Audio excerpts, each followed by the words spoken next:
السلام عليكم ورحمة الله تعالى وبركاته. عدنا والعود أحمد. المهم، بعث لي واحد الصديق عزيز عليا، قال لي أخويا راك طولتنا على الفيديوهات وهذيك. قلت له راني الفيديوهات راكم عارفين، أنا ندير فيديوهات قبل حكمة برك، وكي نفكر في حاجة وهذيك، ومن بعد كي تحكم ندير فيديو، لما حكمتش ما نديرش. ساعات ندير فيديوهات ياسر، ولكن نديرهم على بعضاتهم ومن بعد نسجلهم ومن بعد نلوحهم وهذيك. والمهم، موضوع اليوم هو: من هو جد وجدة أولاد جلال بالدليل التاريخي والديني والعلمي. المهم انتم هاكم أنا عارف أي واحد فيكم اللي ساكنين في الولاية تاعنا يسموها ولاية أولاد جلال، الولاية الفتية. فيها ناس المهم ياسر، وكل واحد عنده جدوده وهذيك، عنده جدوده وهذيك. ولكن انا حبيت نعطيكم الجد الاول. انا ما يهمونيش هذو الجدود، هذو القراب، هذو تاع 200 500 عام 1000 عام، ما يهمونيش انا هذو الجدود، هذو يختصر غير قراب. فهمتوا؟ نبداو سيد ناس، نعطيكم الدليل التاريخي من هو جد وجدة أولاد جلال. المهم كل واحد فيكم أو عنده تصور وعنده فكرة واضحة شنو هو جدوده ولا جده وجداته. المهم أنا نعطيكم رأيي، كل واحد عنده رأي. ناخذ أي شخص من ولاد جلال، فاهمين؟ من ولايتنا، ساكن في الولاية، أخذنا من الولايات الأخرى، نهضروا عن تاع ولاد جلال، ونقولوا له أعطينا جدودك.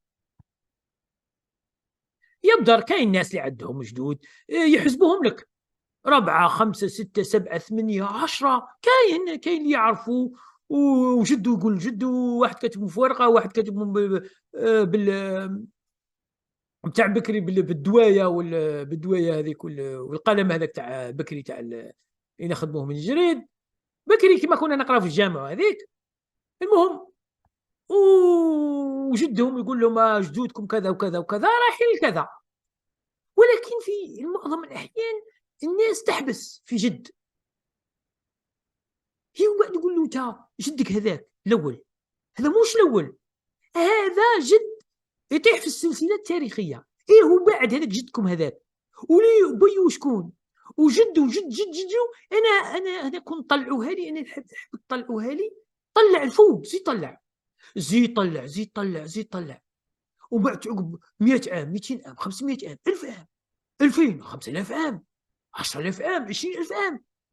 المهم اطلع يا سي يا سي محمد، اطلع خليني نهضر مع التاريخ، تحوس تعرف جدك وجداتك. اطلع بجدود. إيه، تلقى روحك باللي تعرف شويه، تعرف 0.000001%. معناتها المعلومات تاعك ضئيله جدا مقارنه بالتاريخ. ولكن انا نعطيكم الجد والجده الاولين تاريخيا. كي تطلع تطلع تطلع تطلع تطلع تلقوا زوج، جد وجده. شكون هما آدم عليه السلام وحواء. صافي جدنا الأساسي والرسمي هو الأول، ما كانش قبله. خلينا من قبل يقول كاين اخرين بشر ونقارنوا مش عارف شنو، خلينا من هذيك الحكايات. احنا نحكوا برك ادم وحواء. راكم عارفين بلي ادم وحواء هذا في العالم الكل منتشره، بلي احنا البشر جايين من هذوما الزوج. هذا تاريخيا، هذا دليل تاريخي. ما تقدر لا انت ولا جد جدك ولا جدك ولا عمك ولا الاخر يقدر يناقشك فيه. يقول له انا جدي ادم، ما عندوش يجي يقول لك، لانه هو الحقيقي، هو جدنا الاول. وتقول له وين جداتك؟ امنا حواء. ما عندناش حنايا، ما عندناش ولا جلال، هذا هم اللي عندنا حواء وادم. هذا دليل تاريخي، دليل تاريخي ما تقدرش تنفيه. لان البشر الكل اللي عايشين ذكوى على وجه الأرض تاريخيا ينتسبوا لآدم وحواء. هذا الدليل تاريخي. سمى حنايا ولاد جلال سكان الولايه الكل كي تقول له وين جدك تقول له ادم، وين جداتكم تقول له جداتنا حواء. هذا الدليل الدليل تاريخي. وروحوا ذوك الدليل الديني. الدليل الديني حنايا باه الدليل الديني بعود قوي ياسر. حنا نقول القرآن. القرآن هو اللي مش محرف، وهو الكتاب الأخير، ورسول صلى الله عليه وسلم هو الرسول الأخير، ما كانش بعده. حوايج كل وضحت، والقرآن يبقى اليوم القيامة.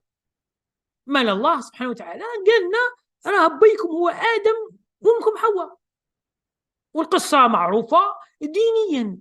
حتى كنت تروح اليهود والنصارى وبعض الديانات السماوية، هذه السماوية اللي نزل عندهم كتاب وجاتهم عندهم الرسل وذلك، يقول لك أبونا آدم وأمنا حواء. هذا من الجانب الديني. هذا الدليل واحد ما يقدر ينفيه إلا إذا عاد ملحد ولا شيوعي ولا هذيك، يقول لك ما يقول لك مانيش عارفين، ربما جايين من قردة ولا جايين من خلينا منهم.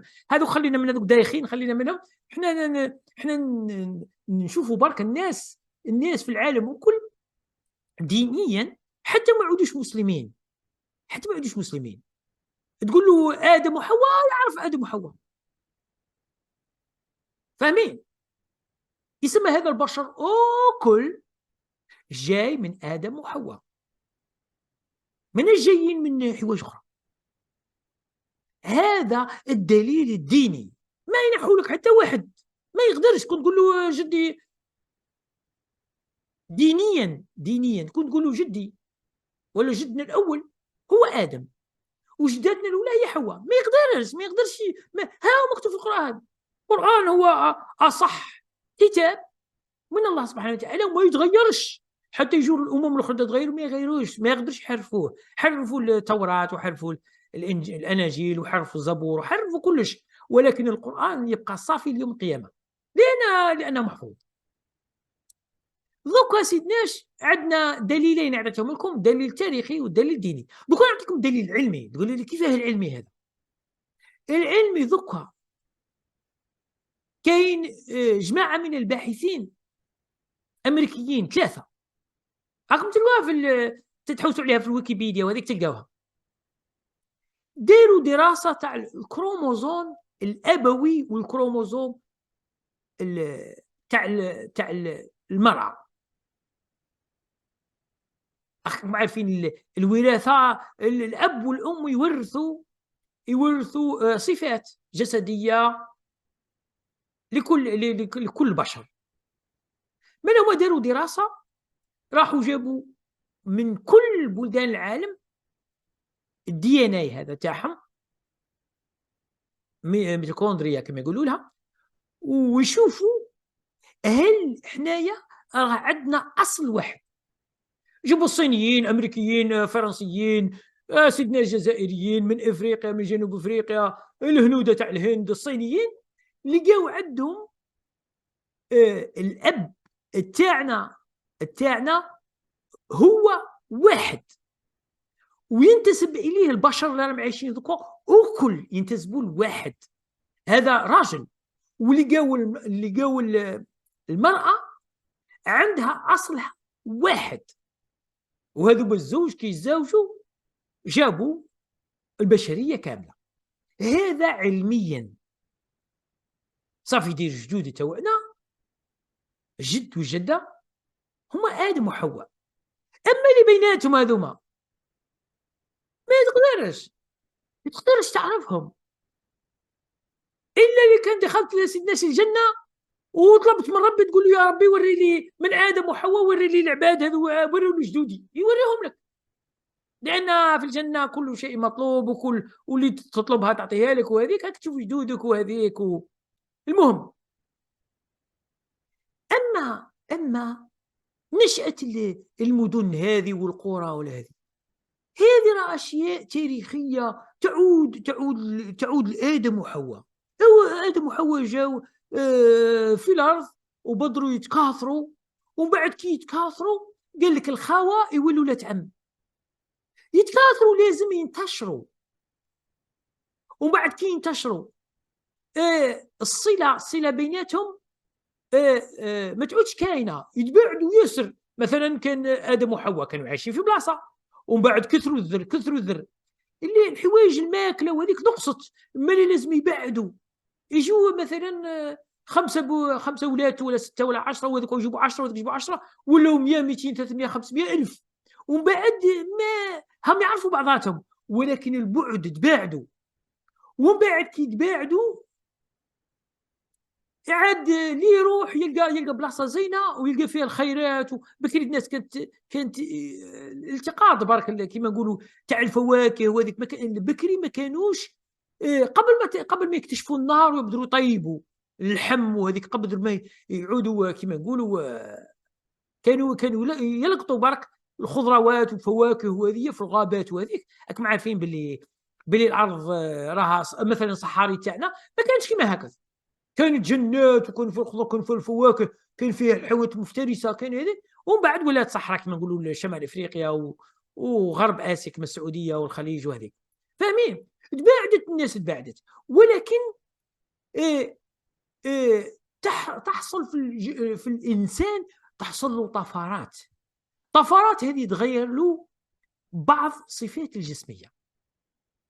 مثلا واحد كحلوش، كما احنا نقولوا كحلوش وكحلوشه، كي يطلعوا للشمال على 10,000 20,000 50,000 سنه وهما عايشين ثم، يبدا الجلد تاعهم يتغير لونه الابيض، الشعر الكحل الاسود المكشرد يولي يتغير، يولي اصفر ويولي احمر ويولي قهوي، العينين ثاني يتبدلوا.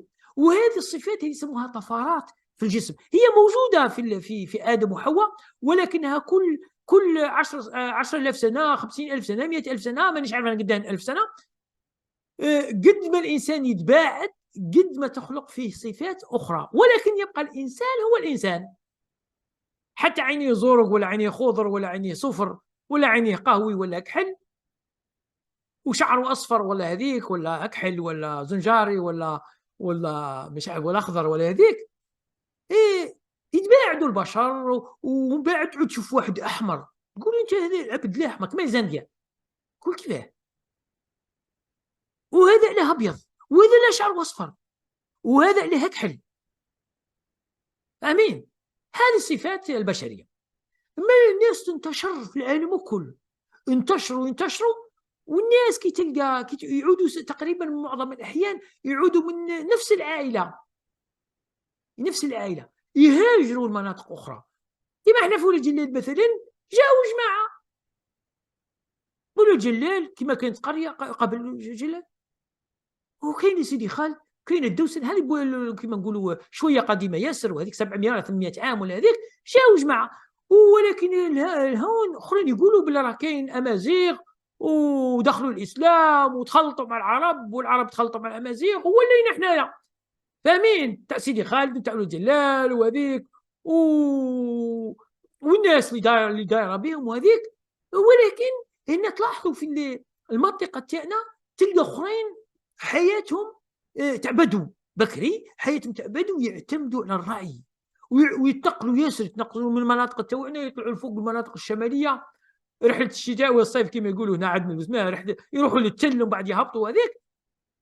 وكاين اخرين استقروا لانهم ما همش هما اصل، ربما يعود اصلهم رعاة، ولكن استقروا.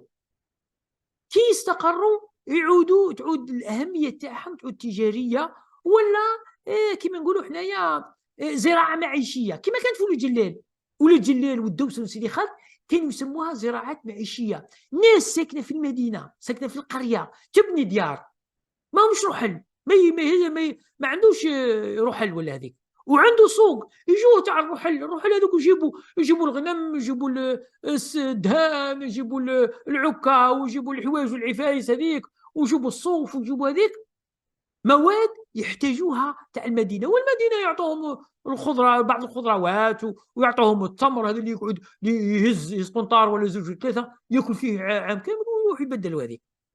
هذه هي كيف عاشت واسمه لحد الآن إيه كاين اخرين مازالوا متشبثين مثلا يقول لك انا عرش كذا وذاك عرش كذا وانا مش عارف واش انا، ولكن هي اولاد جلال وسيدي خالد هذه ودوسن خلاص ناس تخلطت، لا راها قرون تخلطت وقعدت وسكنت وذوكا تخلطت ثاني. خلطت وش معناتها؟ معناتها الناس تزوجت مع بعضاتها، وراه ذوكا احسن 1000 مرة من بكري.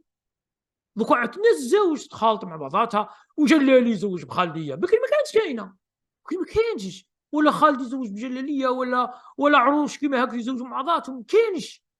بكري ما كانوش يمدوا بعضاتهم هكذا، عرش ما يمدش البعض هذيك هذاك. ولكنها كي جات الصحوه الاسلاميه الناس بدات تفوق باللي هذه الحوايج هذه تاع تشتت وهذيك وجو هذوك تاع السياسه يضربوا البندير وهذيك، وكل واحد يجيب له قنيته وهذيك يقول لك انا من ذيك ولا من ذيك ولا من ذيك، عندهم مصالح وهذيك هاي باينه مكشوفين وعندهم مصالح.